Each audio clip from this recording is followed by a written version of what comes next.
I visited Chelmorton Church earlier and found it to be built on higher ground than any church in England. Higher still is Chelmorton Low, which has an elevation of 1,474 feet. As you climb the hillside, you must admire the view of Chelmorton and its ancient enclosure field systems, with the larger rectangular fields of the earlier 19th-century Enclosure Act. It is well worth a climb to reach the tremendous barrow standing to the sky just as prehistoric man left it. I can't help but think, as it's the highest village in Derbyshire, could this have been the site of a signal fire station? Unfortunately, no signs of a site has been left, but there are indeed signs of two barrows near to each other.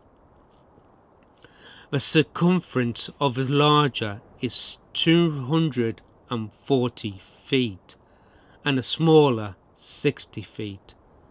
Pilkington, in his view of Derby, records the opening of a large barrow in 1782, when human bones were found of such a size that the individuals to whom they belonged must have been 7 feet in stature. Several perfect skeletons were disinterred by the farmers' men who were utilizing the stones of a cairn to repair the walled fence. The smaller barrow was excavated in 1846 when calcium bones, a flint lancehead and red ochre were exposed. According to C.F.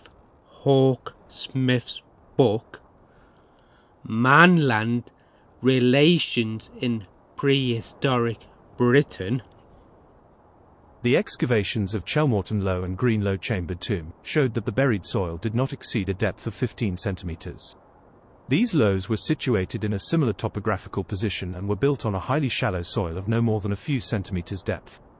This data may indicate that the attenuation of the soils over the high ridges had been completed before or during the earliest agricultural occupants of the region. These deposits were roughly dated at that time to the subboreal-subatlantic transition, on the evidence of pollen analysis, perhaps 1500 to 500 BC. Wind erosion is most likely to have affected the exposed ridges of the plateau. With this new information, I'm getting a much clearer picture of the geology of the area. On your return, don't forget to pay your respects to Gladys May Swindle, who was married to local dry stone waller and poet Harry. You can find Gladys's stone next to the barrow.